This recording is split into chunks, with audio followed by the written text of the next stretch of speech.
What's happening, my people? It's Cash Sports again. Back for another afternoon with the family. Now, as usual, before I get started, let me give a shout out to the JBT community. It's just boxing talk. We're just a group of people that love to talk boxing. And we're always looking for others to join us. And you don't have to have a channel or a podcast, anything like that.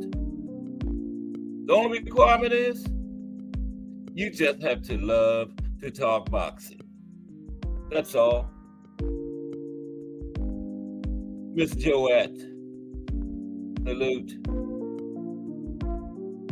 Appreciate you stopping by. Mike Masick. Salute, Mike Masick. How are you this afternoon, bro? You have a wonderful day too, Miss Joette. Appreciate you 1,000%. And Mike Masick in the building. Welcome to another episode of Cash Sports, the box historian.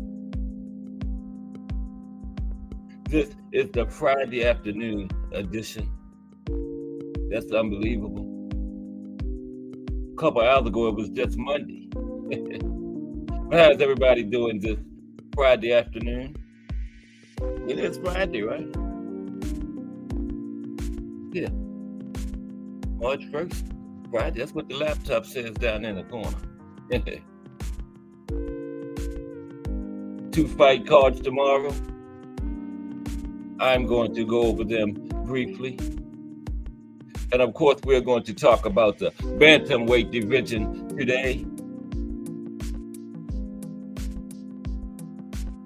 OJ Hardcore almost came right up and handed me the baton straight off today.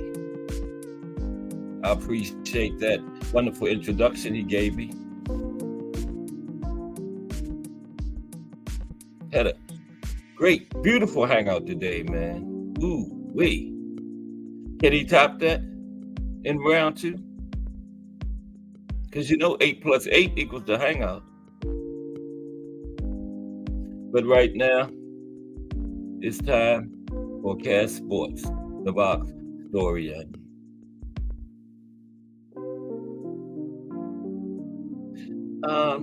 Let's be talking about weight classes. I'm going to talk a little bit about weight bullies today, just a little bit. Touch on that.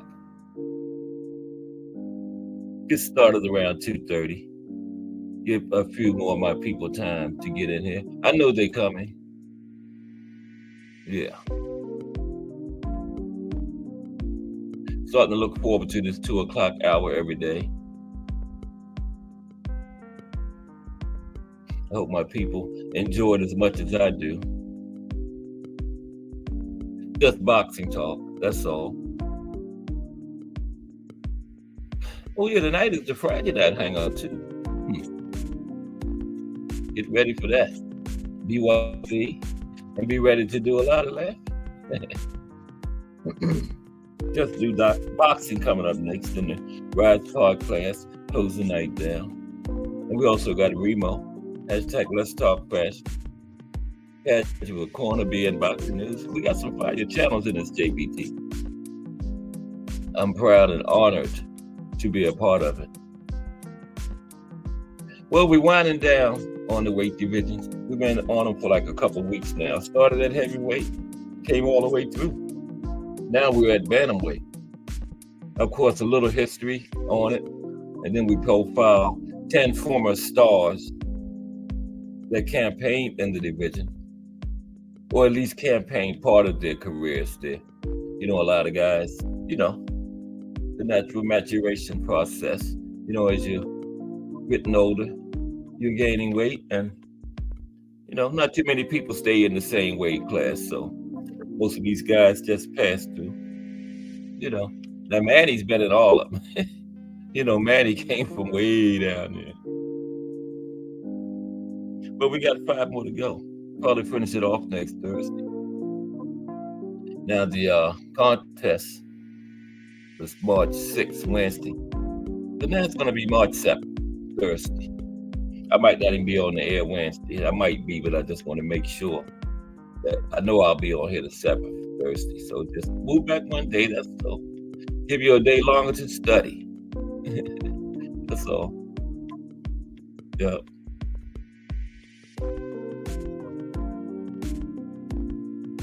Talk about this beautiful sport we love called boxing with my friends in the JBT and anybody else who cared to join me. So this is JBT territory, face of boxing territory. You know it.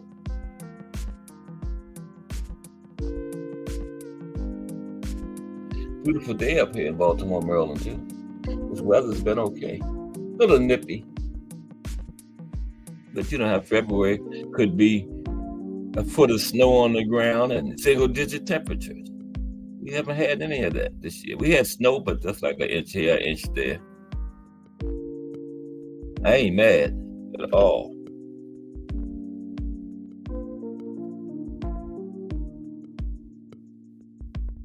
Then we got the big one next Friday, AJ and Nagano. Of course, I got AJ in that one. I don't think he's going to let an 0-1 guy beat him. And like I always say, I don't think it was as much as Nagano looking good in his debut fight as it was Fury looking bad. You know what I mean? Yeah. Fury laid an egg. Came in poorly trained, out of shape. AJ is not coming at it like that. AJ is coming at it like he's fighting a world champion that's been boxing for years.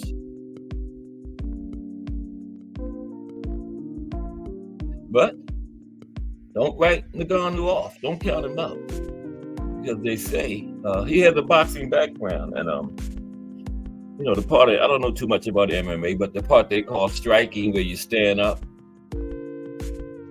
kind of box, he was good at that part of it. So, yeah. Had a lot of stoppages from on his feet. So, but he wasn't in there boxing a former world champion that's been boxing for years. So, you know. But to play devil's advocate, he got a split decision against not the former world champion, the actual heavyweight world champion at the time, Tyson Fury. Put him on his butt. Remember? So, hey. Can't count Nagano out. But the good thing about it, we get to see it. And it's right up on us, a week from today. I believe today is March 1st. Wow. 3 months going into our 3rd month. But yeah, I remember when they were just negotiating and talking about that AJ Nagano. Now it's here. Amazing. Time is just moving by so fast. And they say when you get old, time moves faster, but in my travels, I hear young people talking about how fast it's moving. So it's something to that. I don't know what it is. My theory is, but they went up there in space in some kind of way. They done speeded the Earth up. That's why time is the Earth turns faster, time goes faster. And they don't know how to get it back to normal. But they're not going to tell us. And you probably think I'm crazy. Miss Cass does. We'll find out one day. You know how the government does stuff and don't tell us. Mm-hmm. But yeah, another episode of Cass Sports, the box story. And remember, I'm not a historian. I'm a box historian. There's a difference. But if you want to know the difference, you got to ask Thomas Hill, because he's the one who gave me the name, and he'll tell you the difference. He might be in here today. I hadn't seen him in a couple of days, but I think he was in a hangout this morning. Yeah.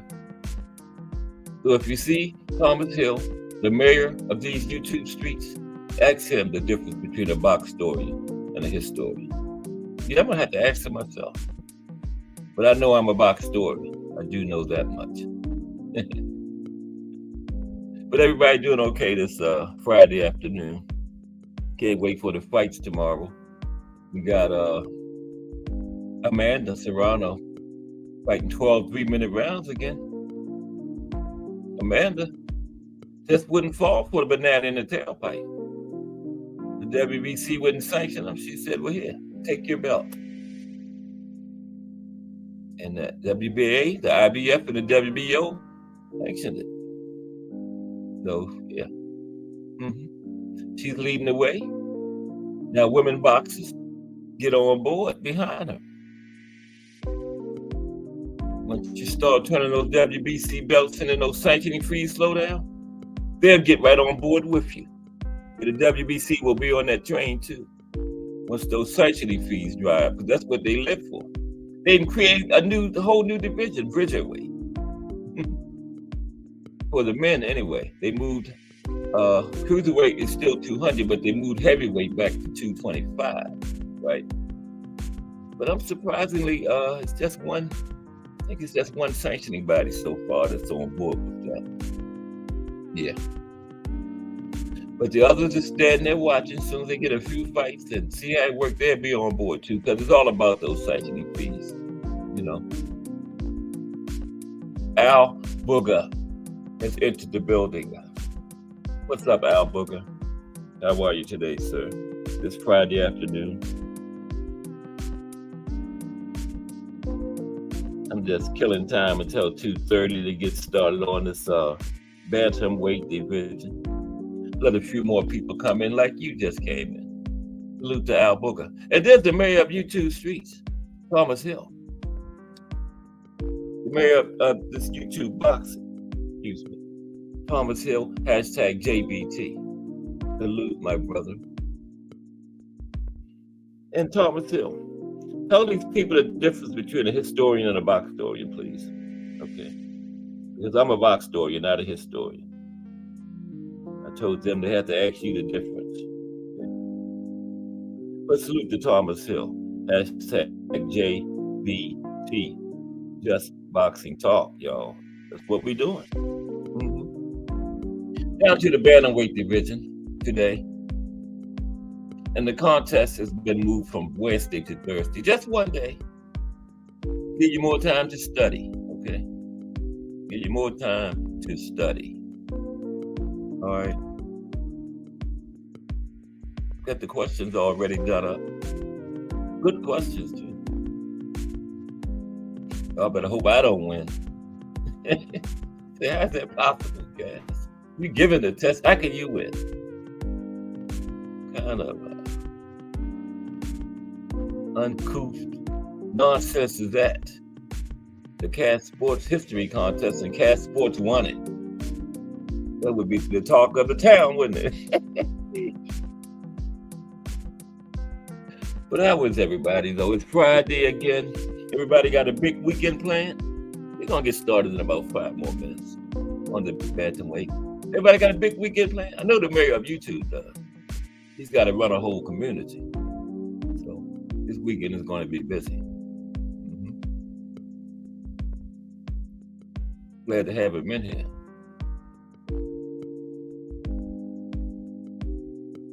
Karate was no joke. Mike Mason, Thomas Hill, hashtag JBT. Al Booger, Miss Joette said she was passing through to hit the like. Hello to Mr. and Mrs. Cass. Appreciate Miss Joette 1000%. Big time supporter. Normally at work when I do my show, but she makes sure she hit that like though.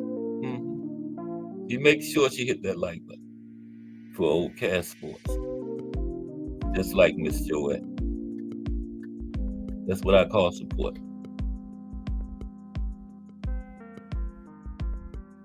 I'm just gonna watch the 2 fights tomorrow, that's all. Like I told you, if me and Miss Cass not watching fights, we're watching Westerns. And then back on Friday again next week. What's that about our third or 4th Thursday and Friday fight this year so far? That's huge. Oh man, let me read this. Thomas Hill put a paragraph in the chat. Let me see. Oh, the difference. Oh, thank you. There's a difference between a boxtorian and a historian. I have to write this down. The difference between the two is that one has an active sense of ring generalship, and one gives It has an acute sense. Let me start over. The difference between the two is that one has an acute sense of ring generalship, and one gives you the cleaner, more effective punch of insight. One has an astute defensive strategy, and one has an aggressive approach to giving you the insight. Okay. Yes. Thank you, Mr. Mayor. I'm gonna have to write that down. Okay. That was very informative. Told y'all. As I get to see the Thomas Hill, I would get the definition for you. There it is. Yeah. But yeah, I'm going to talk a little bit about ring bullies. Not much, just briefly, since we're talking about weight classes and stuff, right? Weight bullies. Did I say ring bullies? I mean weight bullies today. Just a little bit. Al Booker will like that. Yeah. Because there is such a thing. You see what I'm talking about, too, when I go over it. And we got 10 good bantamweights, former fighters. Let me give you a couple. The guy on the thumbnail is Carlos Durante, by the way. Great bantamweight fighter. Bruce Gass was in the building. I saw him over at J Hardcore after he had put a comment in my chat. And, I hadn't came on yet, but he was in here.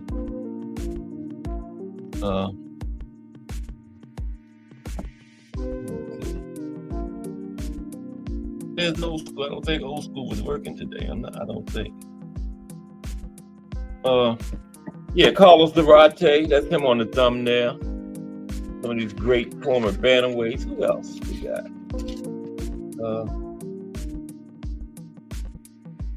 Manuel Ortiz, Ruben Olivares, Panama Al Brown, Orlando Canizales. I know you heard of him. Terry McGovern. Oh yeah. Oh yeah. Got a good lineup for you today. Okay. Let's get ready to get rolling. Everybody will be coming along and they just have to catch up. Go back and watch the beginning later, I guess. But it's Friday. We are at the weekend again. This time is just going by like crazy, man. Like I always say, in a couple of hours, it'll be Monday and I'll be asking you, how was your weekend?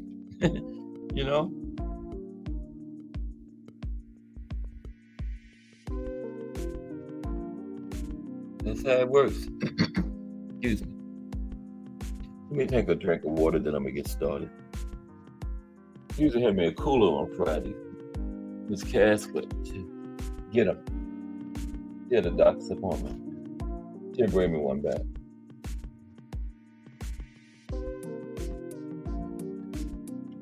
This water is almost like a block of ice. But it's good. Okay. Bantamweight, right? Well, we're going to touch on the fights tomorrow real quick. We start out. That's right. 2 cards. One is in Verona, New York, from the Turning Stone Resort and Casino. That one's headlined by I believe it's Raymond Ford. It's two championship fights on the card. Okay. One the main, one the co-main. And then we got one from San Juan, Puerto Rico. That's Amanda. Of course, like I told you, she's doing her second 12-round 3-minute fights. 12 3-minute rounds. Get it right, Cass. 12 3-minute round fight. Okay, because Amanda threw that WBC belt in. That's the green one, right? He threw it in, whatever color it is. He said, I'm not fighting no more 10-round championship fights. I'm just not doing it. And WB said, Mauricio said, well, we're not sanctioning 12 rounds for winning. Amanda said, well, here, Mauricio, take your Wrangler belt back then. And the WBA, IBF, WBO said, come on, Amanda, we'll sanction them. And here we go. And more women need to do that. Amanda done showed y'all the way. Follow her. Get on board. And guess what? When enough of those WBC belts get turned in and those sanctioning fees dry up, guess who else will be on board? Mauricio and the WBC. Because it's all about those sanctioning fees. That's what it's all about. Okay? Like I always tell you, it's almost 150 champions, probably more now because I counted them up last year, right? And 17 weight classes in men's and women's boxing, 34 overall, almost 150 champions. But guess what? Each one of those 150 champions, when they fight, guess what they're doing? One of those sanctioning bodies got their hand out. What is it, 3% of their bag? That's what it's all about. Yeah. WBC had the nerve to start a whole new weight division. They're a piece of work, ain't they? Started a whole new weight division. So that's what, like 16 more champions they can get sanctioning fees from. It's crazy, man. But that's why our sport is so watered down. Because it's just too much. Everybody can't be the champion. Come on now. Somebody got to be the contenders and stuff, right? But this system they got now, almost everybody can be the champion. Okay, but we got two cards. Let's touch on them briefly before we get into this bantamweight division. Bantamweight today, right? Just check and see if y'all listening. If you got that test, it's going to be Thursday the 7th now instead of the 6th. Sorry, but I might not, some news came up. I might not be on the air at all on the 6th. But I might be, but I will definitely be here on the 7th. So I made sure the date will be the 7th because I know I'll be here. That's one day. You got more time to study. Positive in everything. The winner had to wait an extra day for their big prize, but they got one more day to study. Now, we're going to talk about the card in Verona, New York first. Now, the first fight I will touch on is Adalbert Komatov is going up against Raymond Ford. And this is for the vacant WBA featherweight belt. Okay. That's a way to shake them up good. Isn't that where Bruce Carrington is at? Yeah. Be a good fight down the road between him and Raymond Ford. But Komatov said, hold up, not so fast. Aunt McQueen in the building. Komatov said, hold up, not so fast. Raymond Ford might not be walking away with that belt tomorrow. Don't start that Raymond Ford, Bruce Carrington stuff. I got something to say about that. Okay? And he does. Okay. 2016 Youth World Championship bronze medalist, 25 years old. Okay. Komatov turned pro in 2021. Right? And in his last fight, he had two fights last year, won both of them. His last one was a TKO win against Balam Hernandez Acosta. That was in December. And he has 12 wins, all but one by knockout. So that's over 90. Knockout, 91.6%. As a matter of fact, I did it ahead of, I'm always sitting there doing knockout races. I did it ahead of time today. 91.6% for Komatov. Okay. Now his opponent, Raymond Ford. Okay. He is a two-time national championship silver medalist. Okay. He turned pro in 2019. His last fight was a unanimous decision in April of last year against Jesse Magdalena. Wow, Jesse Magdalena is still fighting? And in this fight, somebody's O will have to go, okay? Because Jesse Ford is also undefeated, 14-0, one draw, 7 knockouts. What's that, 50%, right? 50% knockout rate, okay. Then the other fight is, the second fight is also a championship fight. I don't know which one is the main, which one is the co-main, because there's two championship fights at the top of the card, okay? Doesn't really matter. Okay. Luis Alberto Lopez is defending his IBF featherweight. Oh, both featherweight fights too. Yeah. Maybe we can get the winners. I doubt it. But it's a good thought. But Luis Alberto Lopez is defending his featherweight strap against Raya Abe. I haven't seen Luis in a while. Now, Luis is 29-2. He had 16 knockouts. He turned pro in 2015, almost 10 years. And he took this belt from Josh Warrington in 2022. Okay, I remember that, saw that fight. He's defended it twice since then. He fought last September. He beat Joet Gonzalez. Joet got some years under his belt too. Now, Bay turned pro in 2013. Ooh. He has 10 years, 11 years in the ring. Now, he last fought in April of last year.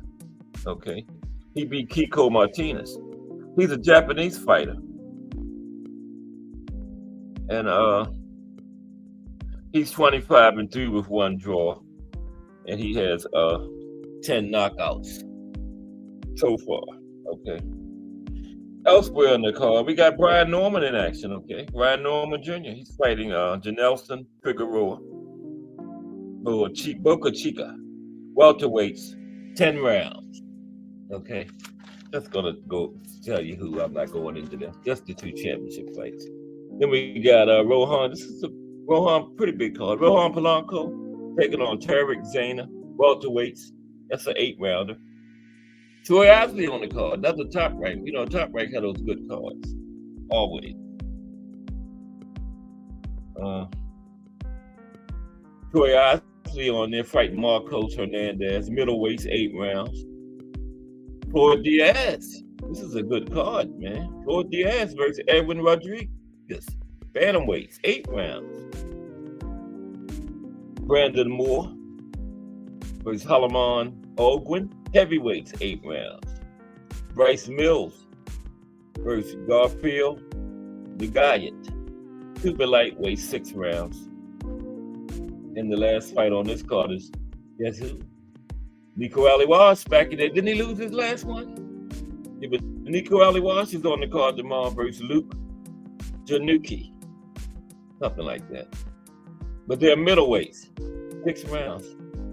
Nico's still fighting 6 rounds. He would be a little past that. But he had a setback last time. I believe it was his last fight. I don't remember him fighting since then. Okay. So then we go to San Juan, Puerto Rico. Okay. Amanda Serrano.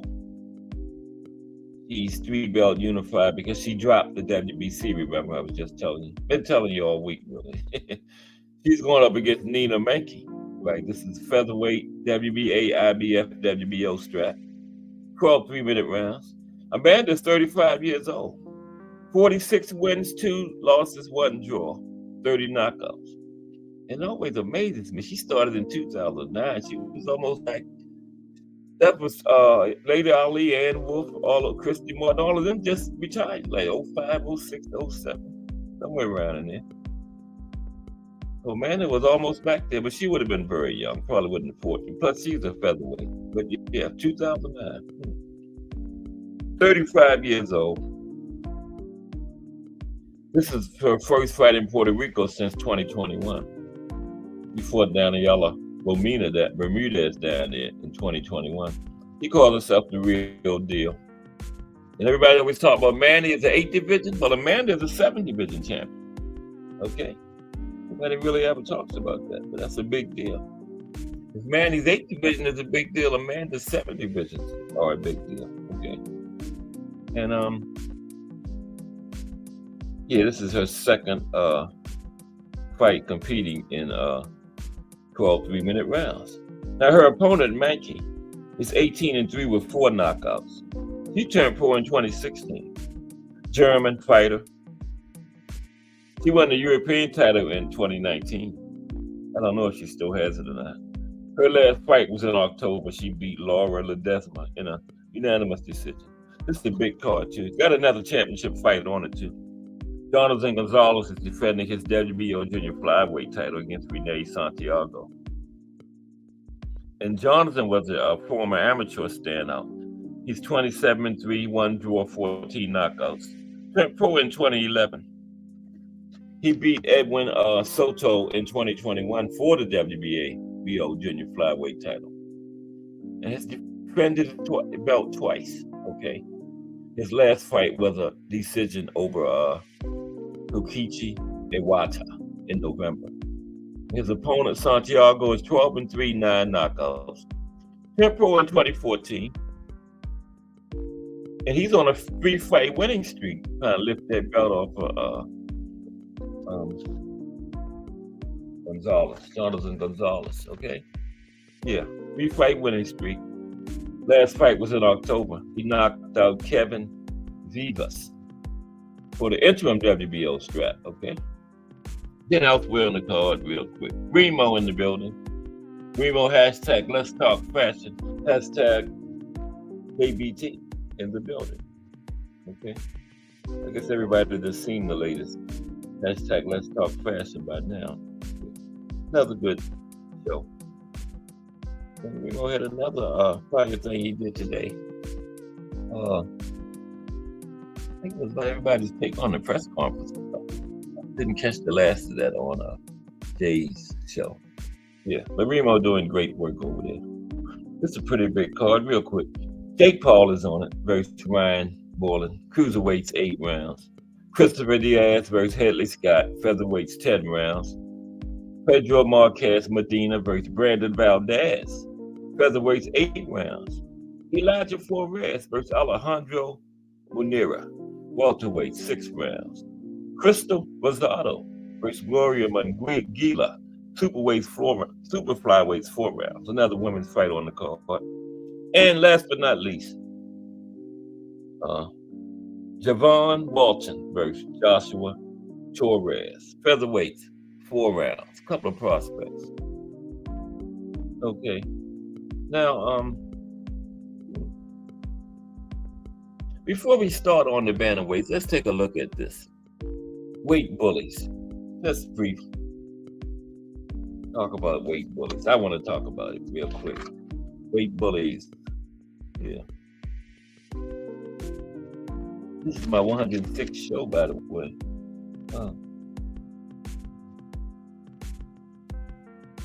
Now, how did that get up there? Okay. I see what's happening. Here we go. Weight bullies.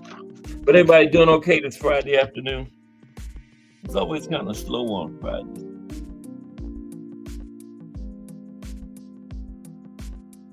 Okay. Now, what is a weight bully anyway? This is what I think it is. A weight bully is a fighter that is too big for the weight class they insist on fighting in. I say insist on fighting in because probably they should be up in a higher weight class, but they insist on staying down here in the lower one, right? Now, when a fighter is cutting weight to fight in a certain weight class, sometimes the weight cut fails and they don't make weight. But sometimes they succeed and make weight. And when they succeed, such fighters should be branded as weight bullies. Okay. Just because two fighters can make the same, weight, it does not mean both fighters are the same size and that the fight is fair. But that's the rules. I'm gonna get to that. That's how it goes. I'm gonna get to that. But it don't mean it's because they make the same weight that they the same size and the fight is fair. Now the problem is this.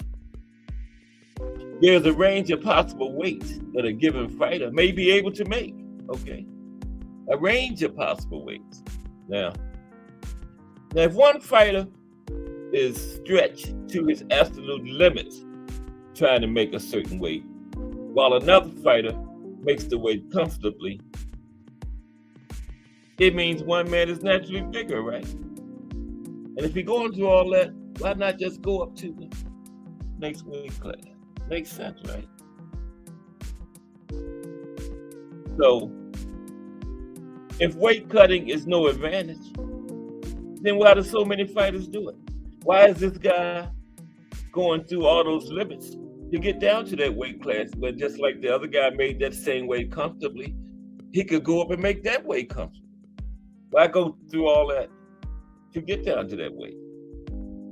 Because it is an advantage being a naturally bigger guy. Because by the time they fight, he's going to be back up to what he actually weighs at, just about. Okay.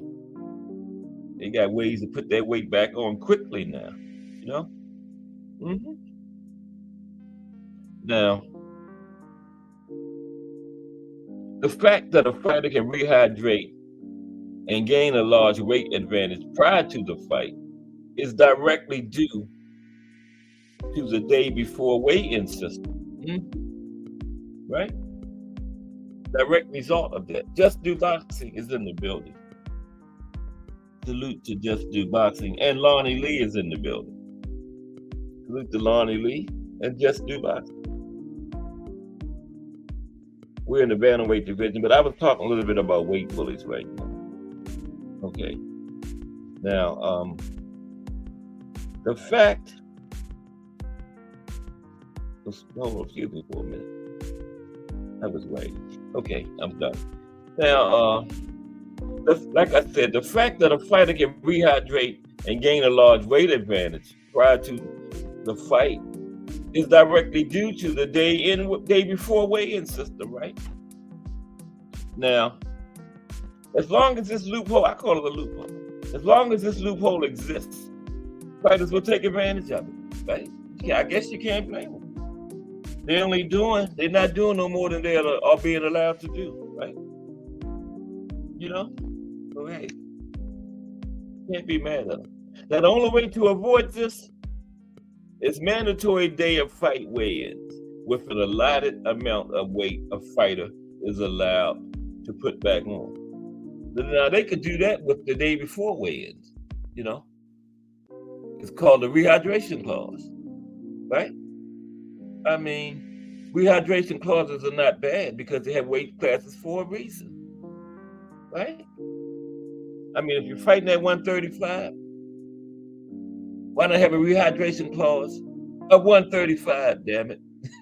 That's the weight limit, right? 135. Not 10 pounds above 135. 135. That's what you fight at, right? Okay. Or,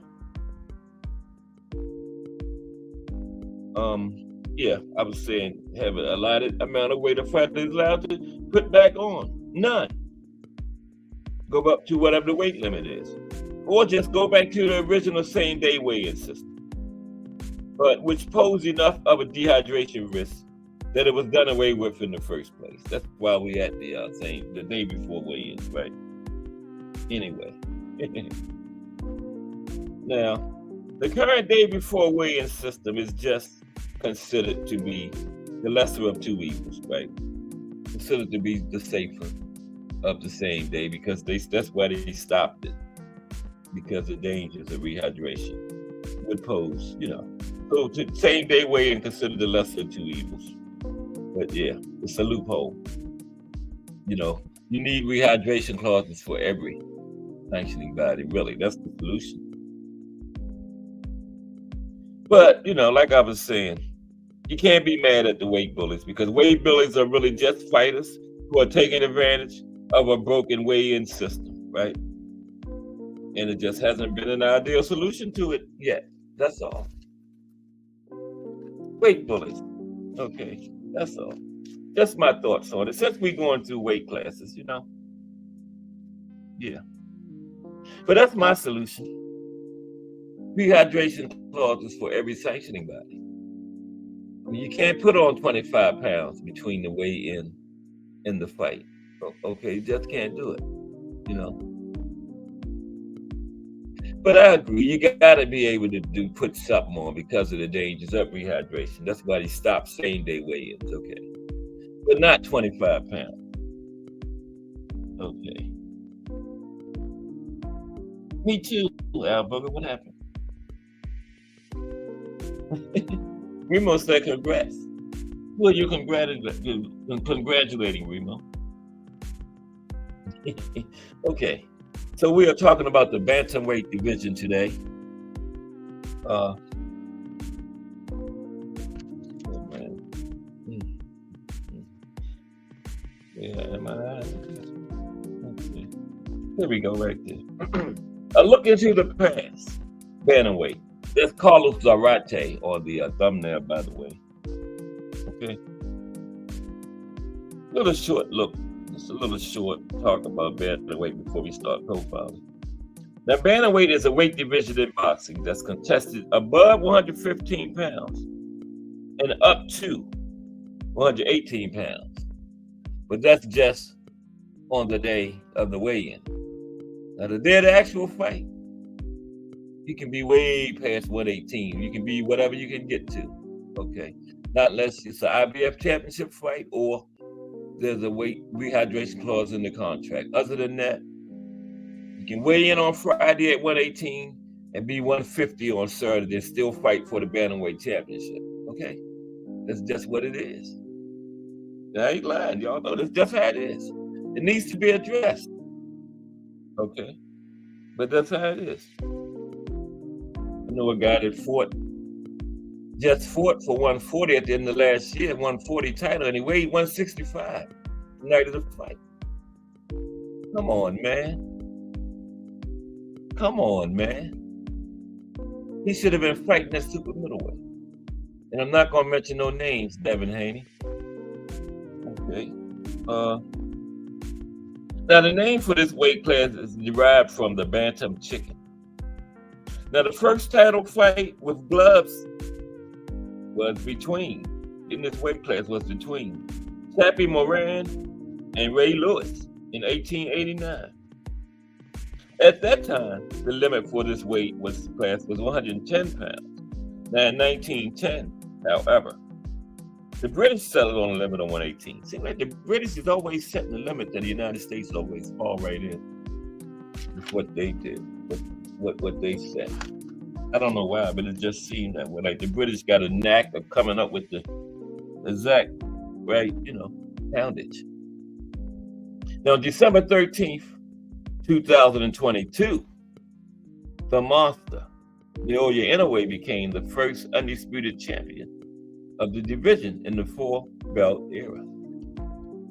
He did the same for the weight class we did yesterday, which was super bantamweight. Okay? Go ahead, monsters. Only one of 4 people that's been two division undisputed in the 4-belt area. Him, Terrence Crawford, the GOAT, Larissa Shields, and Katie Taylor. Right?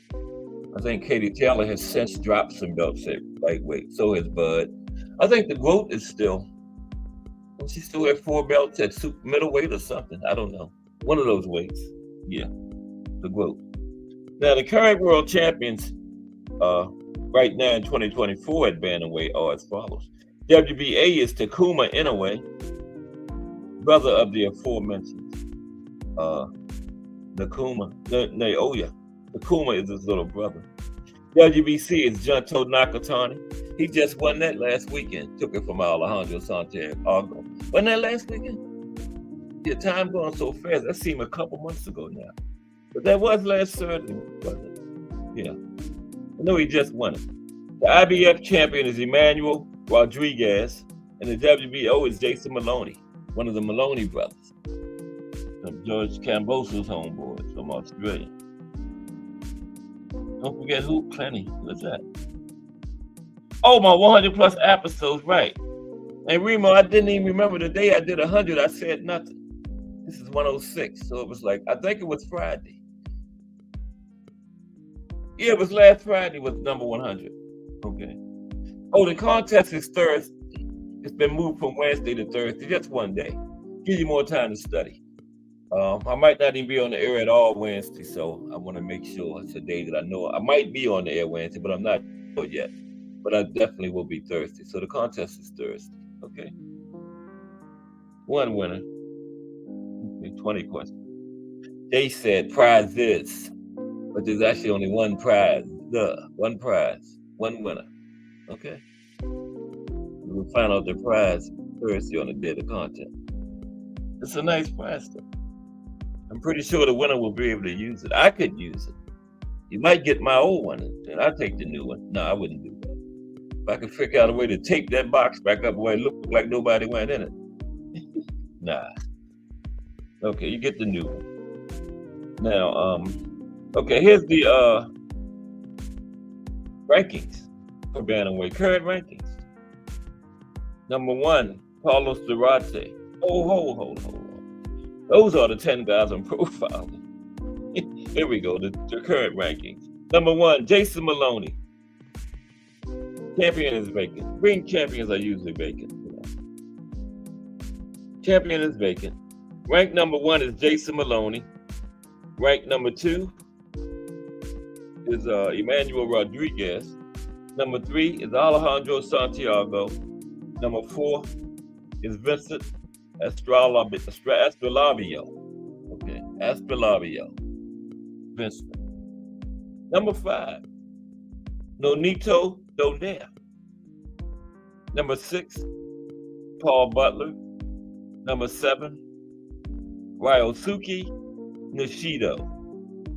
Number 8, Takuma Inoue. Are you gonna do the monster's little brother like that? The man got a belt. They got him all the way number 8. Number 9, David Cuellar. And number 10, Diego Higa. Well, Rolly at 140, not even in the top 10. Oh, yeah. At least he's in there. Man, that's wrong. That's the man number 8, and he's a champion. Wrong. Canelo Mexican meet Alvarez. Yeah, man. I know Al Booker, you're right. I don't even mention him in nothing. Cheetahs gets no mentioning for me. Especially exposed cheetahs. Okay, he's an exposed cheetah. Okay. Yeah, so. Nah. Nope. Man is a good fighter. Shouldn't have to try to cheat to get an advantage, you know?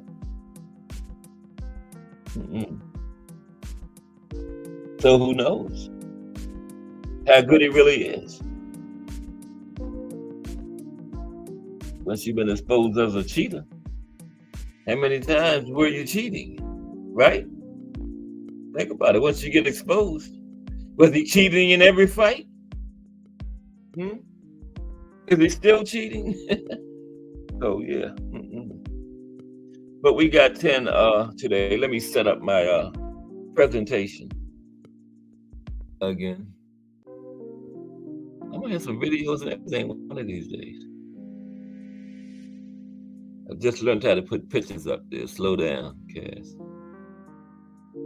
Okay. Wait a minute. Okay. But everybody doing okay this Friday, ready for the weekend? Now, I know we got one card on ESPN tomorrow, right? And Amanda, what is Jake Paul fights? To be on the zone or what? Or is it pay? I don't know. I've never watched the Jake Paul card, so I couldn't tell you. I really couldn't. Miss Cass is home, I think. Here comes my Kool-Aid, everybody. Is that you, Miss Cass? Must have been outside somewhere. I don't know. I heard a noise.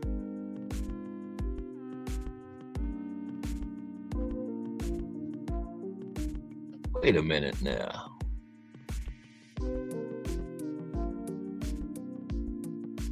Bear with me, please. Yes, sir. You didn't hear me? Okay, I was getting ready to get my gapper. Some holes in somebody. Not gonna bear any kind of way. Okay, here we go. Okay, the first is going to be Carlos Durante. That's him on the. Everything good at the doctor's? Yeah. Oh, good. That's him on the thumbnail, Carlos. And I still didn't have my ring on there today.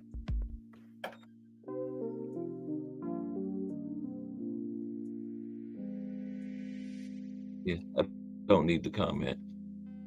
Just do boxing the voices next. That was a serious hangout this morning, wasn't it? I really enjoyed that. Yeah. Okay. There's Carlos Durante. Get up all-star panel. Just had a great time in there. Hangout this morning. Miss Cass, did you bring my cooler? No.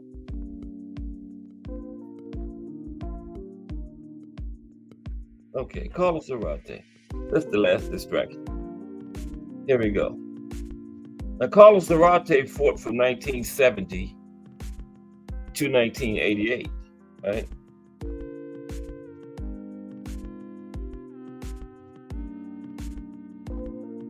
Must have been really rushing this morning. I didn't even put the weird nationality. I think Carlos Durante is from Mexico, though. Okay, I think. Bruce Gass would know.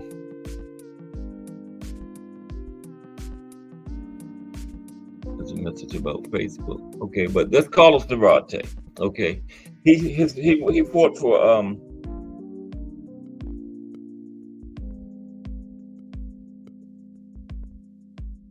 18 years, 1970 to 1988. Okay. Great, legendary bantamweight fighter. You probably heard his name as I was profiling some of these other weight classes, as saying guys, other fighters have fought, because all these fighters move through these different weight classes. Okay, now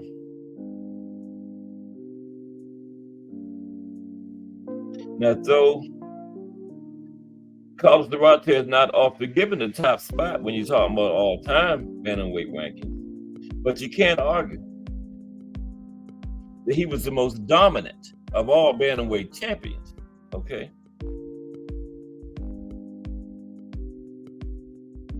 Now, had a very controversial loss to Lupe Pintor in 1979, right? That lost his title, and he went into a 7-year retirement. But he really won that fight. I wish Bruce Gass was in here. One judge gave it to him, but the other two gave it to Pintor. Very controversial fight.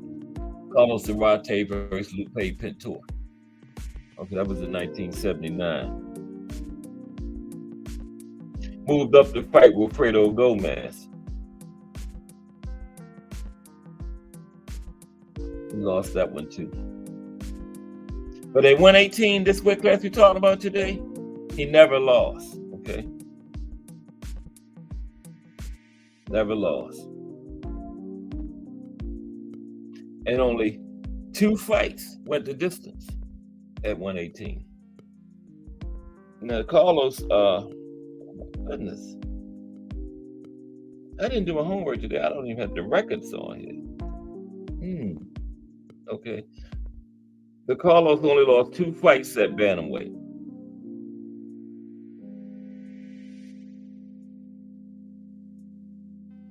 Now, when he went up against Alfonso Zamora, probably his biggest moment. Okay.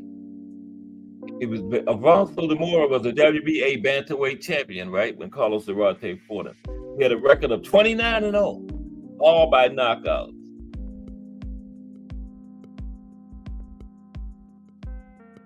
Okay.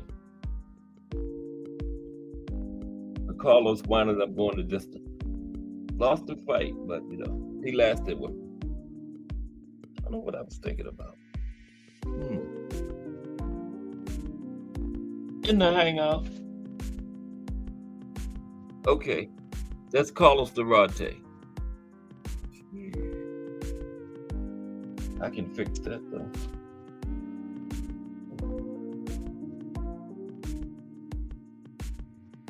Excuse me for a moment. Did they bring me a cooler? Oh, that's okay. What about a Mountain Dew?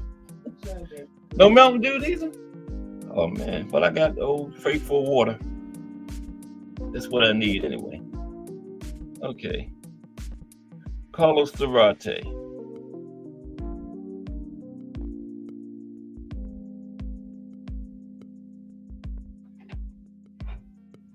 Now,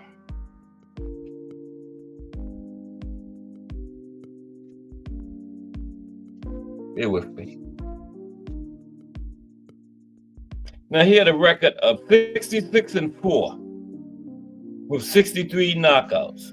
Now that's quite a knockout rate. 66 wins, 63 of them by knockout. Okay. Oh, thank you. Oh, she was just messing with me.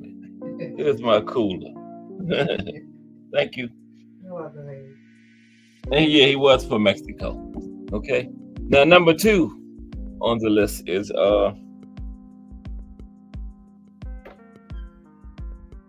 Eater Joffrey. Eater Joffrey. Okay. That's him on the right. Putting a hand on the guy. Okay. Eater Joffrey. And sorry I didn't do my homework today, y'all. I was listening to that good hangout. I don't have where they from, their record or anything, but I can get it now.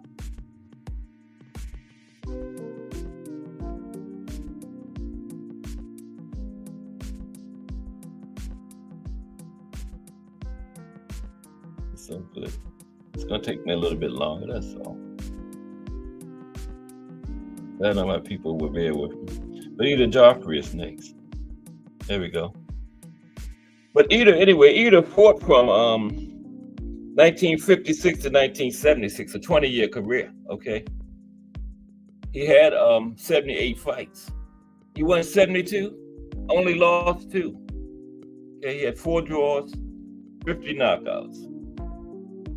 72-2, not bad at all. And Eater is from Brazil, Brazilian fighter. Okay. I gotta use the I don't know how I'm gonna do this because I gotta use the screen for my comments. I gotta use my phone to pull the records up, but that's all good. Okay. Now Eater Joffrey, number 2. Now, a lot of historians and box historians call him the greatest ever at 118, right? And this is totally justifiable, as Joffrey was a uniquely gifted and dominant fighting force, the greatest fighter to ever come out of South America, with the possible exception of Carlos Monzon, okay? Now, he was known for his smarts and his skills. He had 9 championship fight wins, all ended by knockout. He had a whole bunch of high quality challengers. Okay. After beating the best that Europe, Asia, United States, South America had to offer, his record stood at an incredible, 47-0.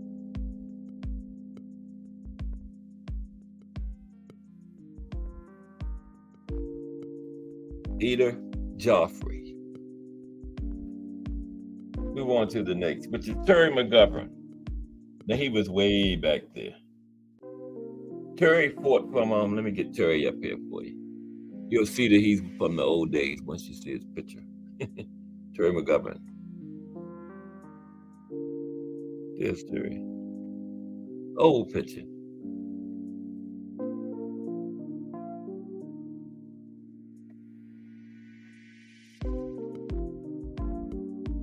Okay, Terry fought from 1897 to 1908. Okay, 1897 to 1908. Terry McGovern. Yeah, he was way back there, wasn't he? But I like that era. Everybody fought everybody. You didn't see any O's, that's for sure.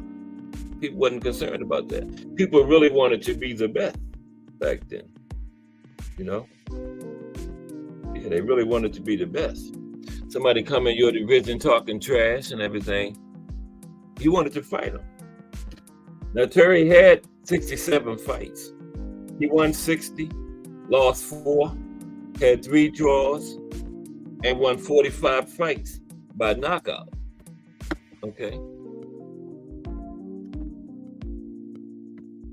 Terry McGovern. And he fought from 1897 to 1908. Okay, 11-year career. Now, it may be hard, it may be difficult to fathom the careers of men who fought in McGovern's era, right?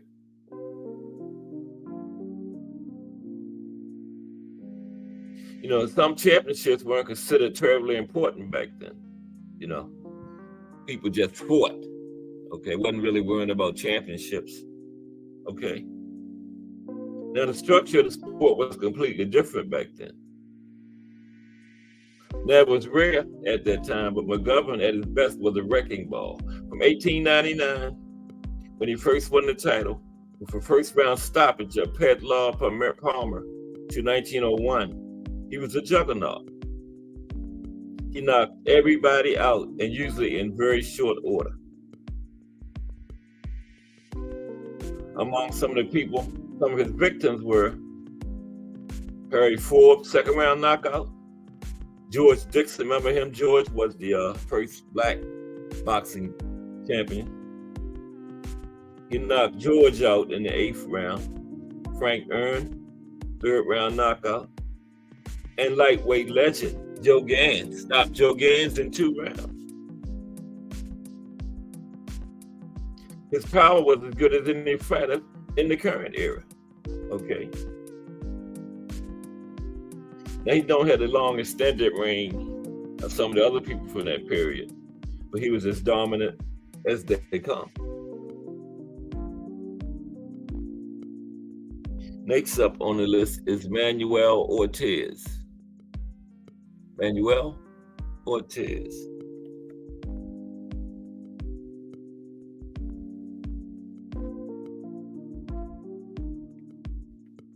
I can't believe I did that. And I didn't even write the records. Terry McGovern, by the way. Yeah, Terry is from United States. Okay. New York. He was born in Johnstown, Pennsylvania, but he grew up in Brooklyn, New York. Okay. Terry McGovern. And next up is Manuel Ortiz, right?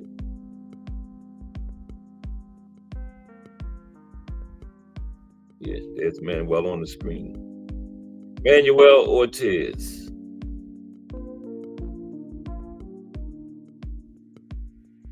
Oh, shoot.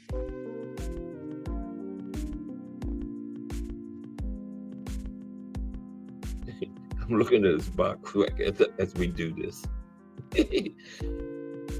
Okay, I usually do this when I'm preparing for the show. But get this, Manuel had 130 fights, okay? He won 99. He lost 28. And he had 3 draws. Okay. And he had 53 knockouts. Manuel Ortiz did. Okay. And he fought from 1938 to 1955. It's that 17-year career. Okay. One of the greatest bantamweight champs ever. And see, you know, them days when there was only one champion per division. He reigned twice. From 1941 to 1946, he lost only one time in 46 fights. And that was to Willie Pep, okay? So that ain't bad. One loss in 46 fights, and that loss was to Willie Pep, okay? During that streak, he was unbeaten in 14 championship fights. That was quite an impressive run. Then he lost the title in 1947 to Harold Dade. Came right back and beat Dade in the rematch to reclaim the belt. Then he won 4 more straight defenses. Then he lost it for good in 1950 to Vic Tawil. Now, when he fought, it wasn't the best era of bantamweights. Okay. He was kind of inconsistent during his second reign. But he had quite a run at 118. Perry McGovern. He fought a long time. Am I talking about the right guy? I mean, Manuel Ortiz, right? Manuel Ortiz. I said Terry McGovern. That was the guy before him. Manuel Ortiz. Number 5 on the list is Ruben Olivares. Okay, he's coming further toward this 1960s to the 80s. Ruben Olivares. There's Ruben. And the youngest. Now, Ruben fought from 1965 to 1988. Okay. That's just every time I do this, I can't believe I did that. I didn't even write down the records. Yes. What was I doing? I'm pulling up his box, right? So I can tell y'all his record at least. It's supposed to be done in the research, but it's all good. I'm human. Ruben Olivares was in 106 fights, okay? 189, lost 13, 3 draws, 79 knockouts. 79 knockouts in 89 fights. That's not too shabby for a knockout rate, no. Ruben Olivares.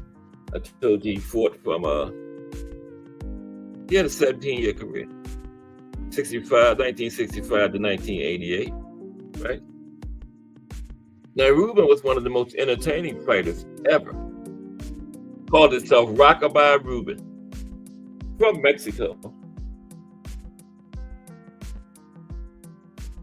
Yeah, from Mexico. Oh, wait a minute, I didn't tell you where, yeah, here's Ruben. Ruben Olivares, right, yeah. From Mexico.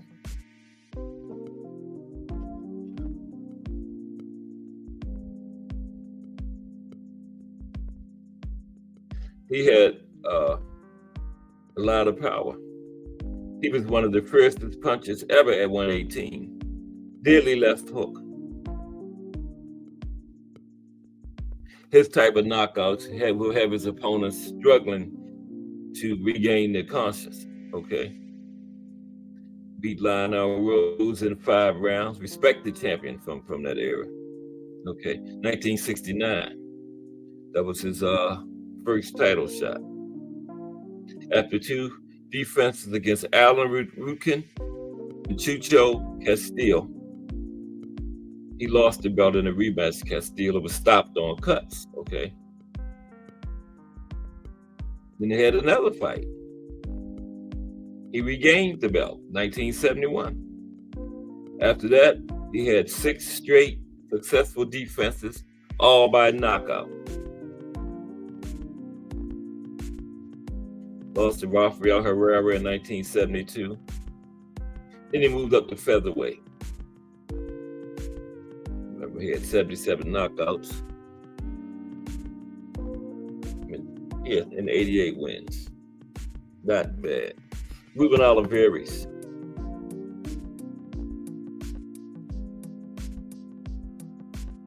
Not bad at all. I'm glad I got my Earl back today.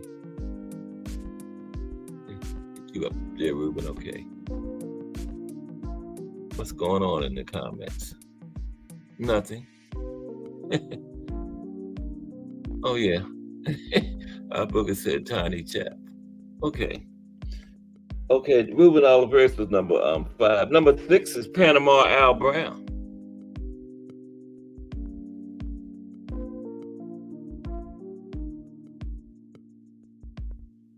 Okay.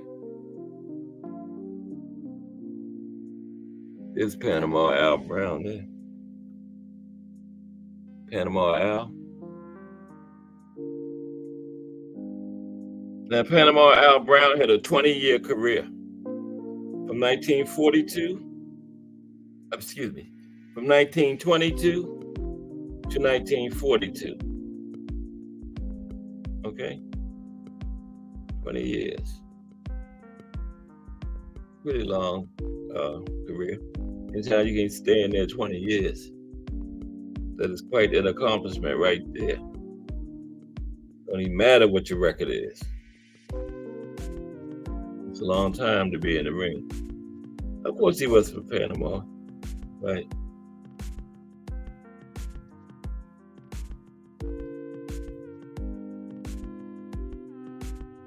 Okay. Now, he had 159 fights. Okay, he won 128, lost 19, with 12 draws, 59 knockouts. Of course, he was born in Panama, but after he retired, he moved to Paris, France. Okay, Panama Brown. Excuse me for a minute. I haven't opened my cooler up yet. Oops. Guess y'all heard that.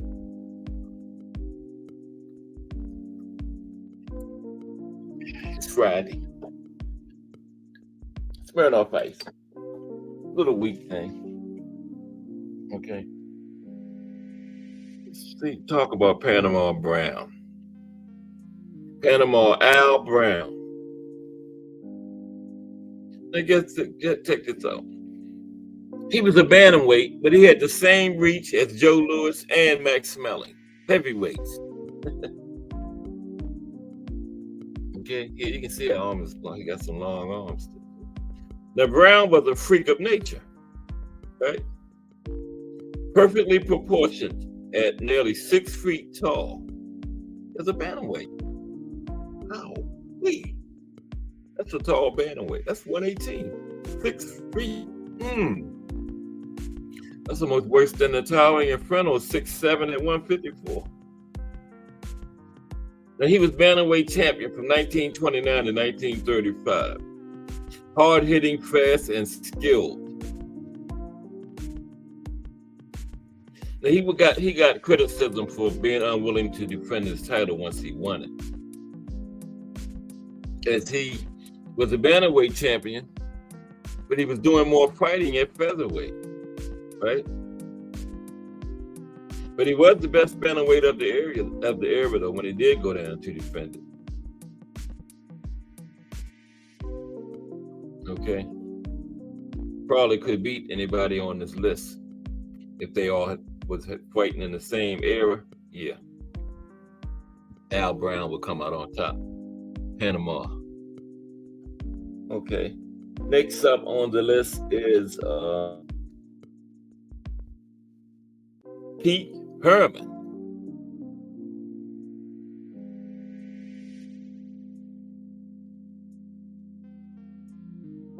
Pete Herman. There's some bad pictures today.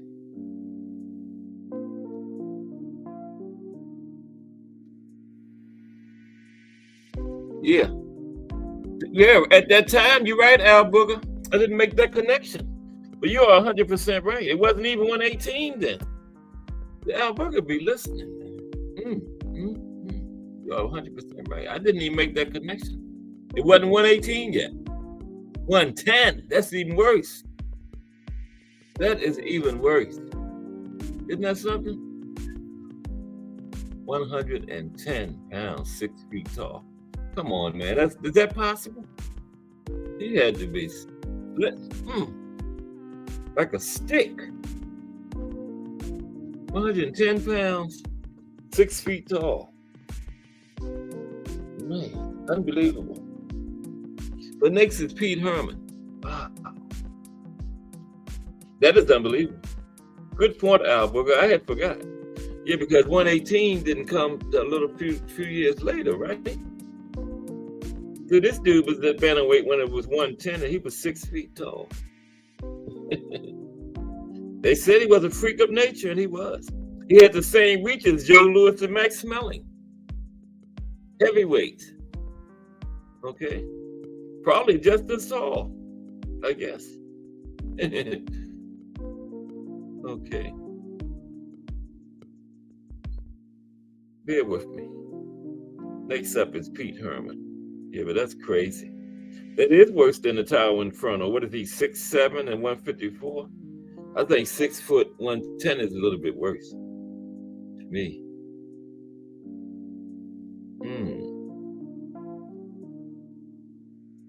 That's crazy. Pete Herman is next up. Here we go.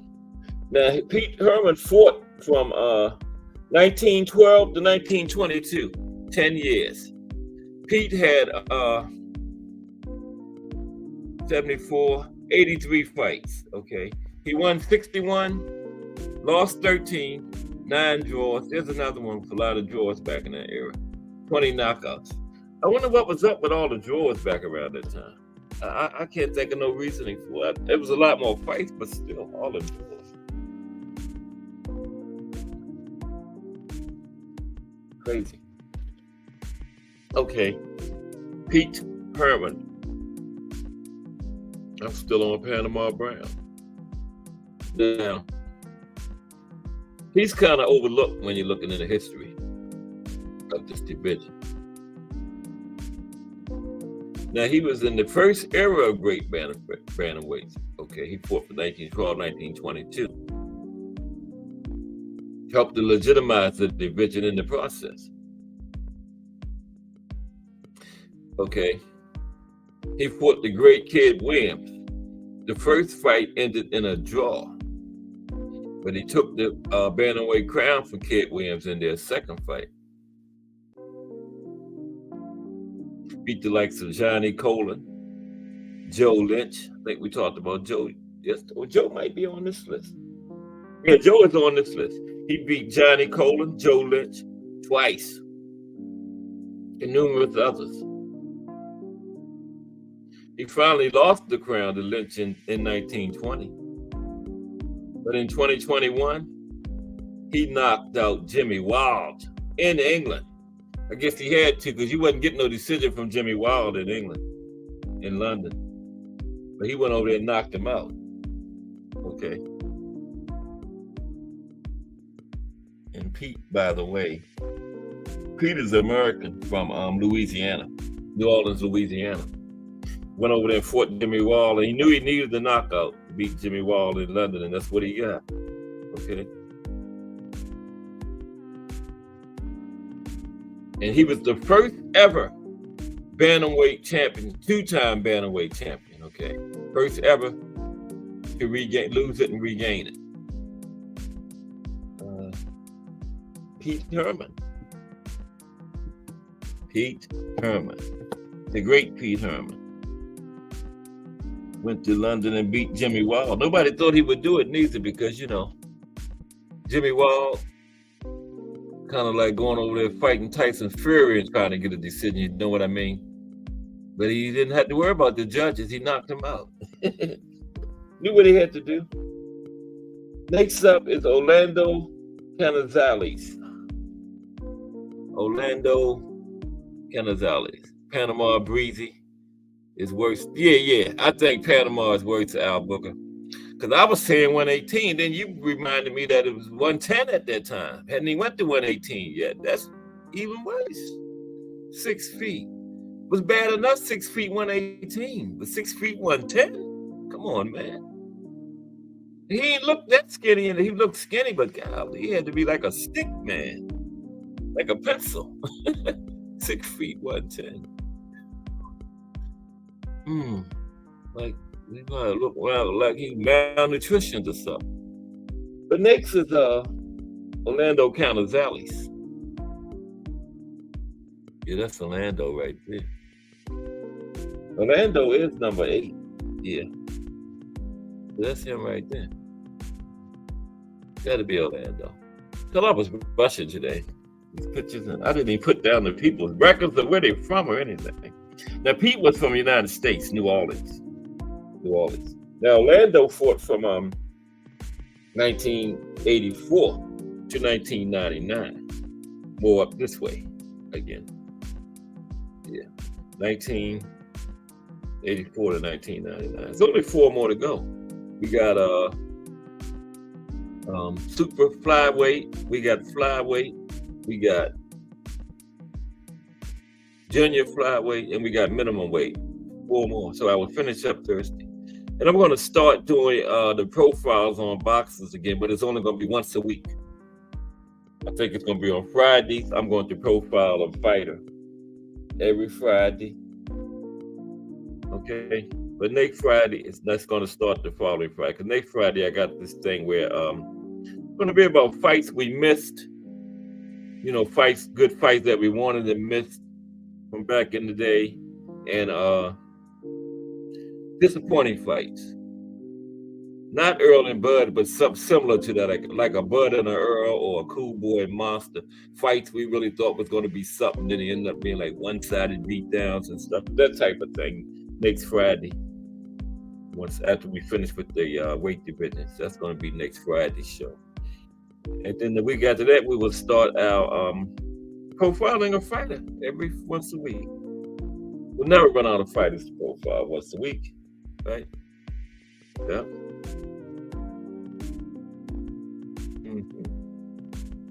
That will be a once a week thing.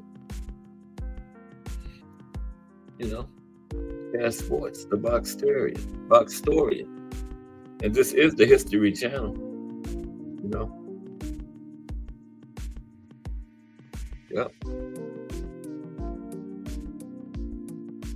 Orlando Canizales.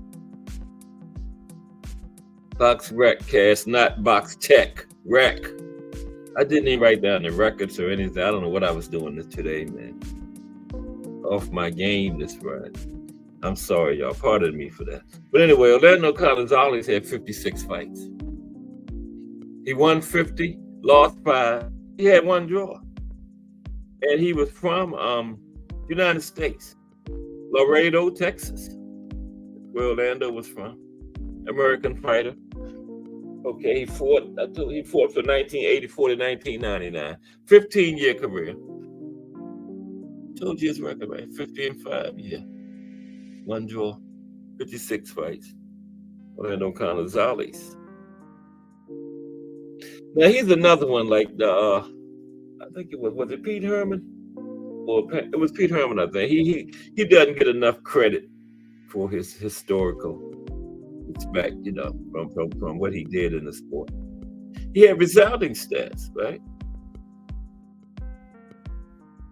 Now the thing is, he only held a third of the title and they never unified it, right?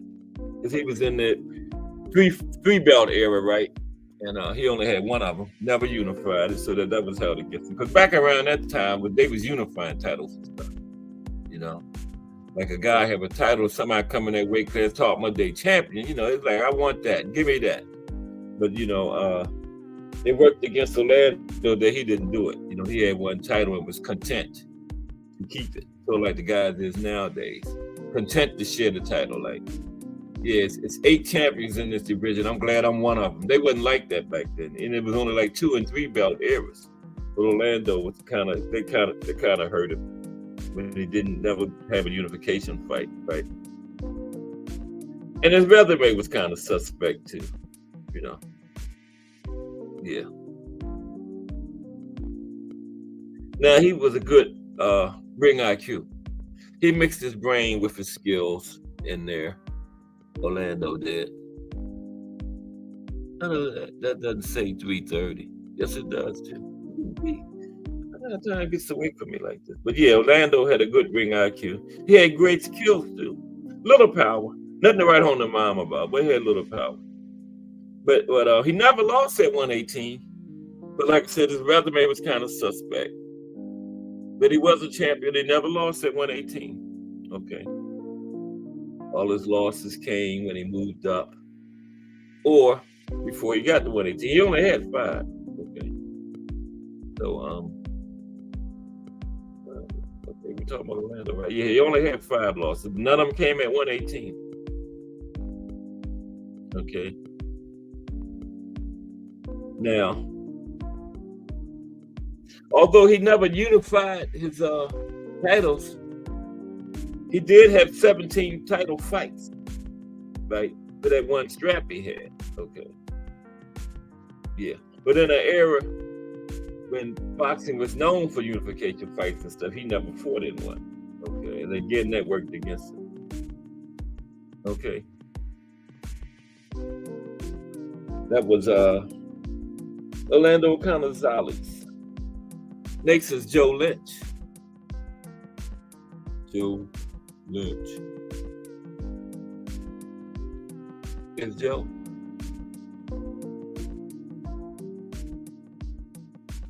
Joe Lynch. Hardcore boxing news in the building. What's up, Jay Hardcore? Salute. Great show this morning. That was a good one there. I'm in here. I ain't write down the people's records or nothing from watching you this morning, Jay.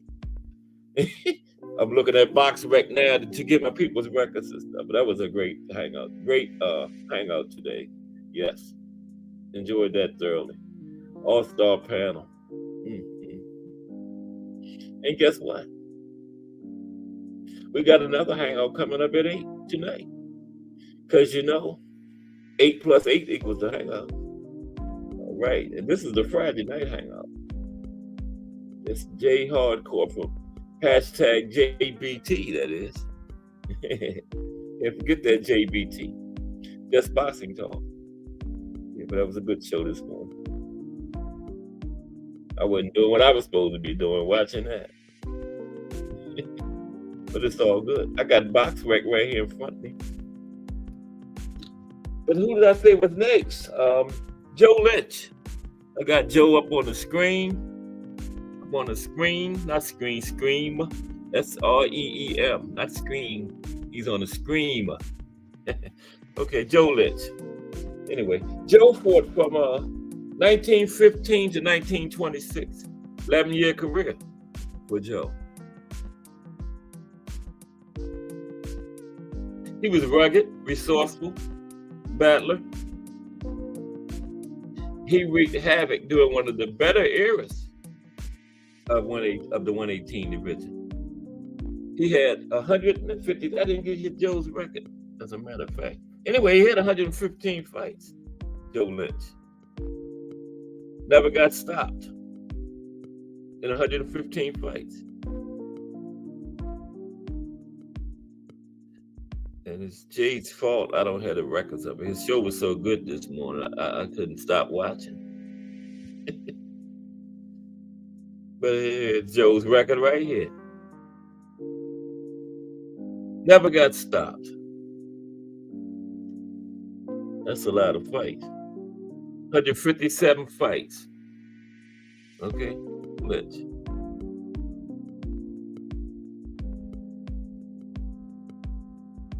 Okay. And he fought in an era of no decision fights, okay? And when it really counted, he usually delivered. Among the big names he conquered were Monty Ortel. Remember I talked about him the other day. I think it was featherweight 2 days ago. Knocked him out in the 8th round. Kid Williams stopped him in 4. Pete Herman on this list, 10th round. Stop it. Memphis Moore is on this list too. Memphis Moore is next, matter of fact. He stopped Memphis Moore twice in the 12th round. Abe Goldstein in the 11th round. Johnny Buff in the 14th round. And many others. And he could hit hard. And he had one of them Oscar-type leather maids, from back in that era. The who's who of the bantamweight division from back then. Joe Lynch. And last but not least is old Memphis Moore. Memphis said, if Panama Al can name itself as a country, I can name myself after a city. Memphis. Memphis Moore. Right. You name yourself Panama. I name myself after Memphis, Tennessee. And there's Memphis right there. I didn't tell you where Joe Lynch was from, did I? Joe Lynch was from New York, American fighter. And last but not least is Memphis Moore. Okay. Old Panama Al. I'm Memphis Moore. Probably fought Panama Al too. I'll let you know in a minute. Now, his real name was Pat Moore. He fought from 1913 to 1930. 7-year career. I mean, 17 years career. I can't believe it's past 3:30 already. Winding town down to The Voice. Who's in here listening? Getting ready to cook. Build. The Voice says build. He's getting ready to build. Okay.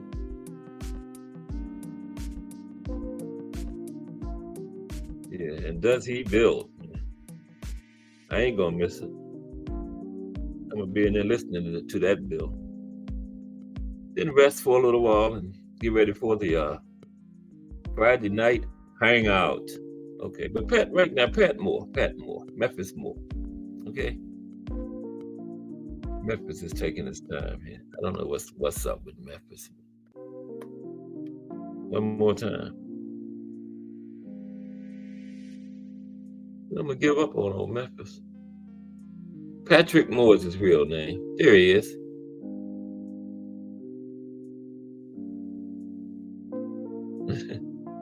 That's not right, man. It has 1 and 0. Okay. He fought from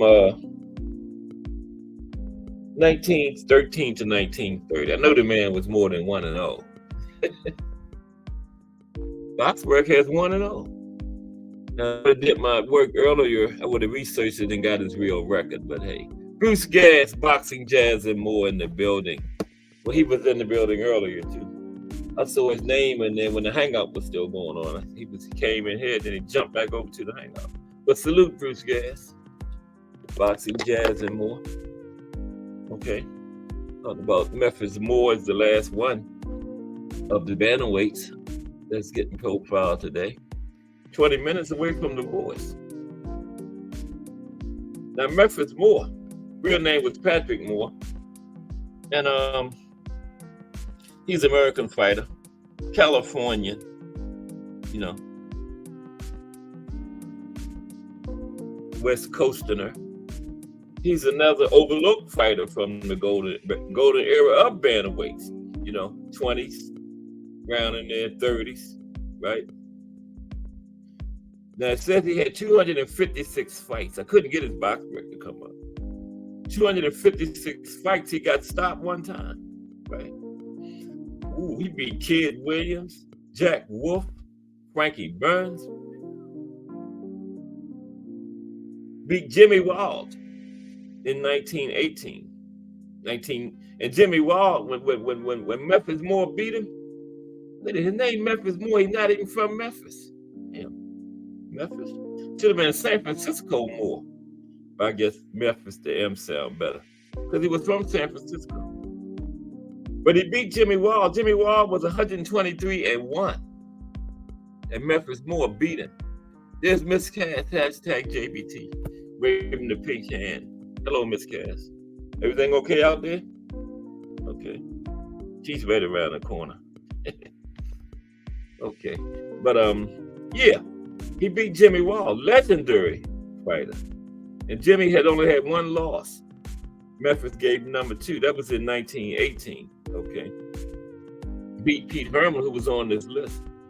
They had a rough patch, right? But he got it back together by 1921. Beat Joe Lynch, who I just talked about. Johnny Buff. Okay. Other bantamweight greats like Bud Taylor. Beat Joe Lynch again. Sammy Mandel. Ooh, Jimmy McLaurin. That was a bad boy there, Jimmy McLaurin. He beat him? Yeah. Memphis Moore beat Jimmy McLaurin too. He beat a lot of good fighters back then. Memphis Moore. He had 256 fights though. 17-year career. Not bad. Memphis Moore. That was the last one. Yeah. And it's the weekend. Another Cash Sports done. We only got 4 more to go. We got because we came all the way from heavyweight, remember? We've been at this about 2 weeks. We got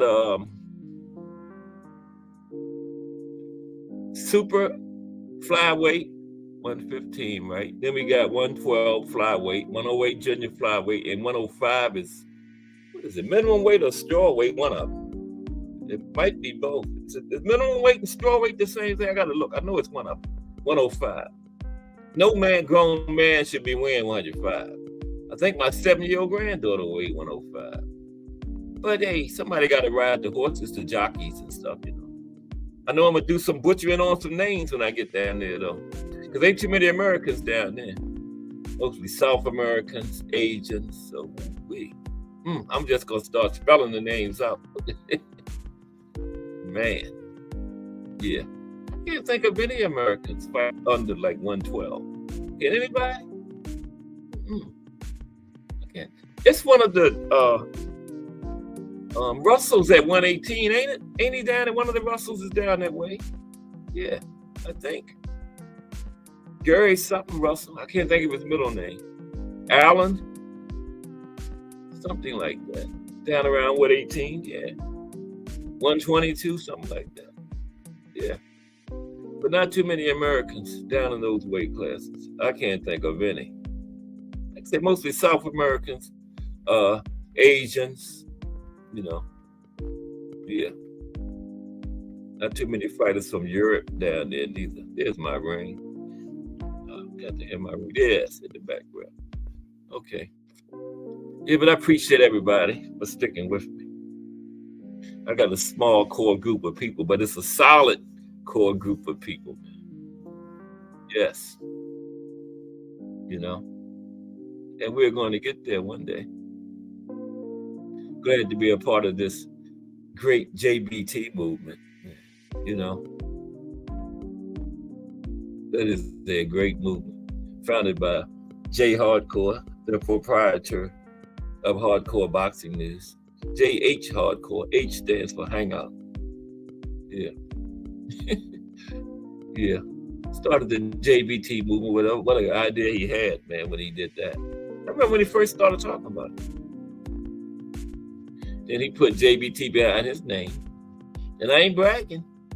But I think I was the second one to start wearing that JBT right after Jay Hardcore. I think I was.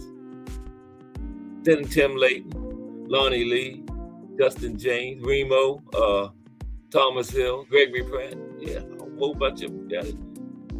Just boxing talk. Just a group of people that love to talk boxing. Always looking for others to join us. You don't have to have a podcast or a channel or anything. Only requirement is you just have to love to talk boxing. That's all. Just have to love to talk boxing. It could be a commercial. Couldn't it? I'm trying to find my volume. Turn my music back up. Yeah. Oh my goodness. Okay, I'll leave it like it is, Cass, for you in the whole damn stream. Then you'll be happy. Try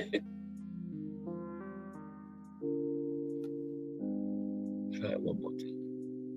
But how's everybody ready for the weekend? It's the weekend again. Time is going by so fast. A couple hours, it'll be Monday. I'll be asking y'all, how was the weekend? Watch. And then next week is AJ and Nagano, remember? Next week is AJ and Nagano. Yeah. Y'all hear that noise? Yeah, I got AJ. We all got Nagano You know, what I say is this: it wasn't such a thing of Nagano looking good. It was more Fury looking bad. Follow me? That's my theory. Okay, Fury made him look good, right? AJ ain't going at it like that. AJ coming in there like he's fighting a champion that's been boxing for years. Fury went at it like he's fighting a man in his debut fight. He was poorly trained, out of shape. You know. But the Fury that fought Wilder probably would have put Ngannou to sleep. You know, that's my theory. The Fury that fought Wilder them 3 times would have put Ngannou to sleep. But it wasn't that Fury. But it's going to be that AJ. AJ is ready. And who does he fight in his last fight? Over in the Day of Reckoning? I forgot who it was. But if that AJ come in there, watch out. Al Booker says AJ going to box him up if he gets the better of Francis. He might mess around and stop him. That's right, Al Booker. That's right. I'm kind of leaning towards stoppage. When is the Crow? What is it? Oh, because it's next Friday. So the Crow show will be next Sunday in the Hangout. I'm going with AJ. Yeah, next Sunday because it's next Friday. Today is Friday, can't be. Yeah, next Friday. Next Friday. Yeah, I'm going with AJ. All the way. But like Aunt McQueen said, though, it's not far-fetched for Ngannou to win because he does have a boxing background. And like I said, I don't know too much about MMA, but the part they call striking when you're standing up, Ngannou excelled at that part of it. So, but he wasn't fighting no former heavyweight champion that's been boxing for years, neither. That muscle memory is a thing, man. You know, Ngannou has a combat sports background, but not, you know, he ain't been boxing. He was fighting MMA people. It's only his second boxing match. But I'm going with AJ. Okay. That's what all it boils down to. I am going with AJ. Remember, the Voice coming up in 10 minutes. I'm Cat Sports, the box historian. And Thomas Hill gave us the definition.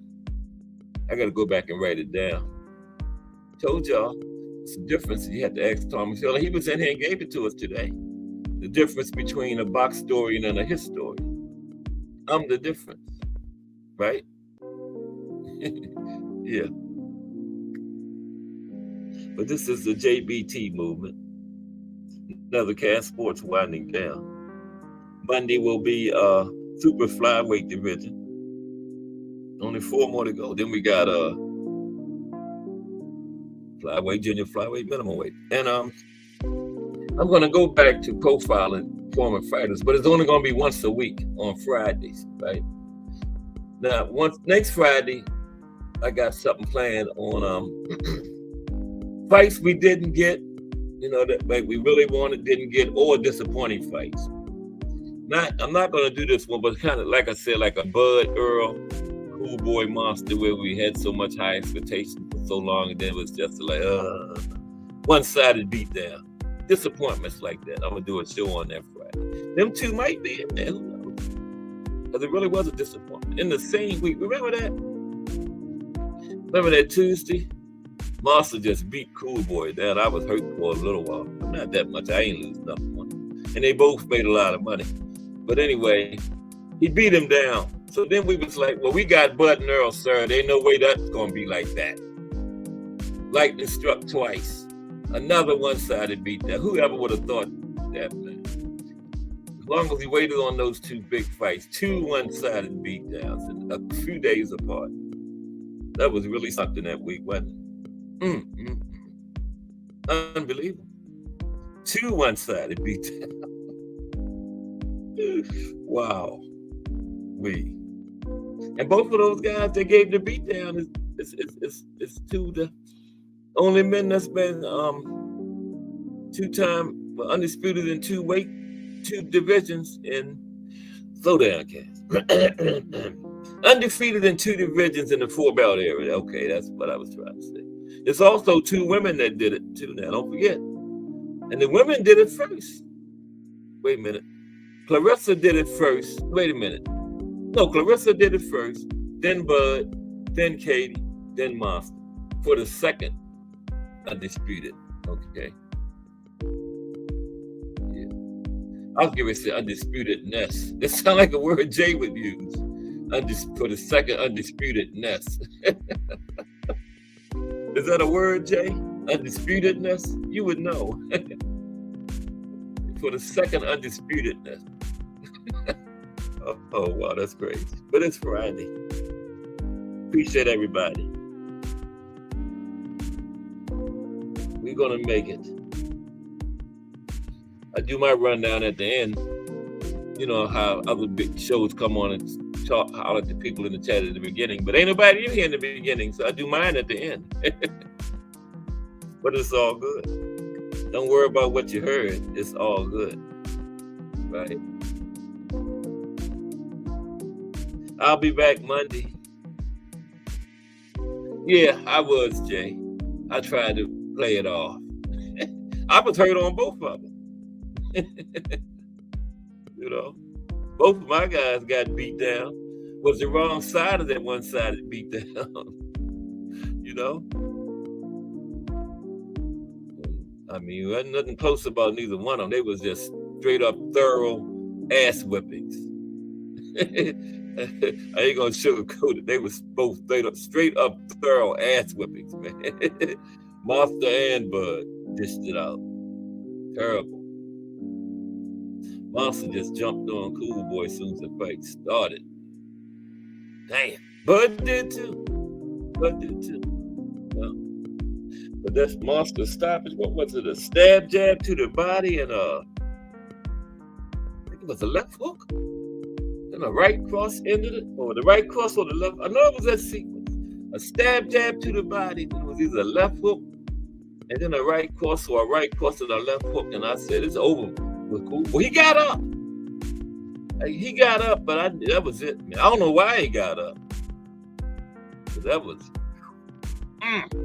I felt that all the way from Japan, man. What? I think it was a right cross, then the left hook. It was the left hook, then the right cross. Anyway, Monster caught him with them two punches. Cool Boy still haven't fought yet. Again, yet. He made a lot of money. I know he rode back to the United States with a big headache. Just keep it 100. Okay, but who did we have in here today, man? We had J Hardcore, hashtag JBT himself, the creator of the JBT. Just Do Boxing, Lonnie Lee, hashtag JBT, Remo, hashtag Let's Talk Fashion, hashtag JBT, Thomas Hill, hashtag JBT, the mayor of YouTube Boxing, attentive Aunt McQueen from Casual's Corner. And remember, you haven't watched a fight until you watch one after watching the Casual's Corner, man. You be seeing stuff that you never even imagined was happening in that ring, man. Aunt McQueen breaks it down. Not down. Okay. We had Al Booger in the building, Mike Masick, Miss Joette was in here today, and Bruce Gas, Boxing Jazz, and more was in the building today. Okay, it's Friday. I'll be back Monday, but you always seen the last of me for today. You can't get away from me that quick. You're gonna see me in Just Do. You might see me. You're definitely gonna see me in the Hangout tonight. I'm just saying, y'all might, whatever we meet up at again, you're gonna see me supported there. You ain't rid of me that easy. Or in the Rise tonight. Okay. But everybody, have a great day and have a great weekend too. But I'll see y'all later in one of these great JBT operations we got going on here. Okay. But I appreciate everybody for continuing to rock with my growing channel. Don't forget the contest next week. It's Thursday now instead of Wednesday. Thursday. Okay. But it's still going down. Appreciate everybody. The voice coming up next in about 3 minutes. Okay? Cast Sports, y'all.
Oh, damn, the damn thing's still on.